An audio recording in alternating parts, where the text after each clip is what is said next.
கதையின் தலைப்பு உழைப்பே உயர்வு, தி ஹிடன் ட்ரெஷர். ஒரு ஊரில் ஒரு முதியவர் வாழ்ந்து வந்தார். அவருக்கு 3 மகன்கள் இருந்தனர். அந்த 3 மகன்களும் மிகவும் சோம்பேறிகள். எந்நேரமும் ஊர் சுற்றிக்கொண்டு எந்த வேலைக்கும் செல்லாமல் இருந்தனர். முதியவருக்கு வயது ஆக ஆக தன் மகன்களின் எதிர்காலத்தைப் பற்றி கவலை வந்தது. அவர்களை எப்படி வழிக்கு கொண்டு வருவது என்று யோசித்தார். ஒரு நாள் அவர் நோய்வாய்ப்பட்டு படுக்கையில் இருந்தபோது மகன்கள் மூவரையும் அழைத்தார். அவர் சொன்னார், மகன்களே, நான் சாகப்போகும் தருவாயில் ஒரு ரகசியத்தை உங்களுக்குச் சொல்கிறேன்.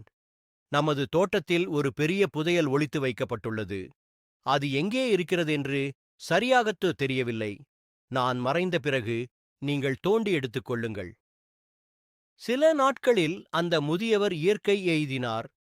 தந்தை சொன்ன புதையலை எடுக்க மகன்கள் மூவரும் ஆர்வத்துடன் தோட்டத்திற்குச் சென்றனர். புதையலைத் தேடி அவர்கள் தோட்டத்தின் ஒவ்வொரு அங்குலத்தையும் ஆழமாகத் தோண்டினார்கள். பல நாட்கள் கஷ்டப்பட்டு முழு நிலத்தையும் கிளறினார்கள். ஆனால் ஒரு காசு கூட அவர்களுக்கு கிடைக்கவில்லை.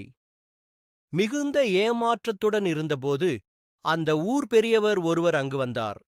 அவர் சொன்னார், தம்பிகளே, நீங்கள் நிலத்தை நன்றாகத் தோண்டித் தயார் செய்து விட்டீர்கள்.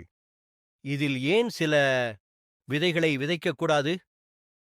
மகன்களும் சரி என்று சொல்லி அந்த நிலத்தில் பயிர்களை நட்டனர்.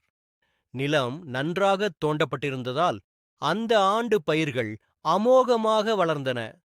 அறுவடை காலத்தில் அவர்களுக்கு கிடைத்த லாபம் மிகப்பெரியது. அப்போதுதான் அந்த மகன்களுக்கு தங்கள் தந்தை சொன்ன புதையலின் அர்த்தம் புரிந்தது. தந்தை சொன்ன புதையல் தங்கக் காசுகள் அல்ல, அது மண்ணில் ஒளிந்திருக்கும் உழைப்புதான் என்று உணர்ந்தார்கள். அன்று முதல் அவர்கள் சோம்பேறித்தனத்தை கைவிட்டு கடினமாக உழைத்து மகிழ்ச்சியாக வாழ்ந்தார்கள். நீதி